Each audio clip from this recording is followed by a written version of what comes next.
That sound, the constant hum of the bonfire, tranquil, almost somber music of Filing Shrine, the harsh thwacks from Andrea's hammer. Sounds I'd never associate with peace, that is, until I played Dark Souls. Now, they bring me a strange comfort. 2011 was a fantastic year for gaming. It was the year for Skyrim, Modern Warfare 3, Portal 2, and Terraria. Hell, even the official release of Minecraft came out, and we know just how big of a game that came to be. But under all these great releases, the fellas from Software cooked up something special. 22nd September 2011 came the release of Dark Souls. For me, and at least for the people around me, the game went under the radar. I didn't even know about a Dark Soul until Dark Souls 3, and even then the game did not appeal to me. You got to understand, when Dark Souls came out, I was 9. The games I was into then would never overlap with the Souls genre. Right now I may be into your Dooms, Souls, and Fallouts, but back then it was your Sanics and your Wahoos. So a game devoid of the bright colour that I was used to was never gonna attract the gormless child I was. Last year was my introduction to the Souls genre, Elden Ring, and with that a new addiction was born. I wanted more. I then played Dark Souls 3, loved it, and naturally moved on to the next Souls game, Dark Souls. The first Dark Souls was the game I was most worried about, just how legendary this game was known for. I was afraid it wouldn't live up to its hype. And some games you come back to once you're older and you realise that a lot of the magic of the game was unfortunately just nostalgia. I didn't play this game growing up, so there was no nostalgia to mask any bad part of the game. So before playing, I figured that I probably wouldn't like it, or at least to the degree that other people do. And turns out I was right. I didn't like it. I loved it.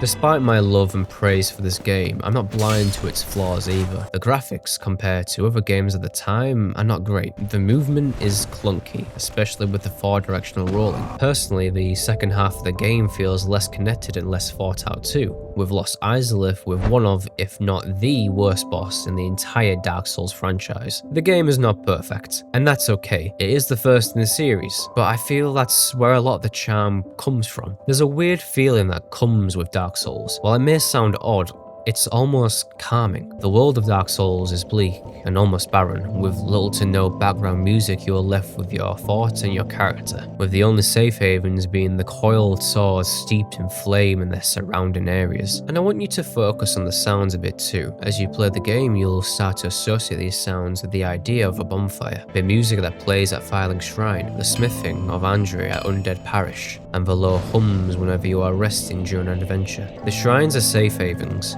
areas of peace. The sounds become tied to the idea of peace, and I think the lack of background music helps to make these sounds stand out so much more. The movement too gives a sense of peace. Again, a weird one, but your movement in this game is slow and clunky, which in turn for a lot of new players means death. As they'll mess up their actions, consequences will follow. I too thought the movement would put me off the game, but as you play, you become more intentional with your actions. I used a Z-hander during my first playthrough, meaning I had to time my attacks and dodge as well to accompany the slow and heavy movement. It almost became a slow dance for experienced players. You know when to strike, you know when to back off. This systematic approach makes the combat, to me at least, relaxing. There is, of course, this game's exceptional level design, with all the levels looping back on one another, accompanied by the game's expertly crafted atmosphere. But the atmosphere in Dark Souls 1 feels special, an almost magical feeling in a world of fire and chaos. Whereas I feel in other titles, such as Dark Souls 3, lacks that. But maybe that's the point though. Dark Souls 3 is the end of the world, so perhaps the lack of magic makes sense. The difficulty I feel is a very opinionated matter, but for me, personally, I feel like it's done perfectly. Yes, you are slow, but so are the bosses and a lot of the enemies. There are some exceptions to this on the scale of bullshittery, and some sections can be very annoying, but every Souls game has that area. The game puts in the right amount of enemies for the area. It's not too overwhelming, but it isn't easy either. The bosses, for the most part, feel fair, with some exceptions. Both sides of the combat coin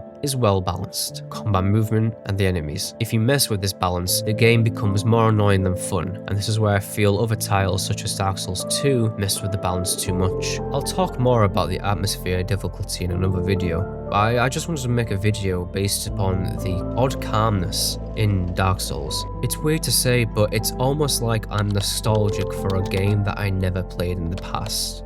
And I think that's the best way for me to describe it. Not everyone will connect with this game, but if you played Elden Ring or Dark Souls 3, I think it's worth playing. Maybe you'll feel it too. That calm in Firelink Shrine. That comfort in the clang of Andrea's hammer.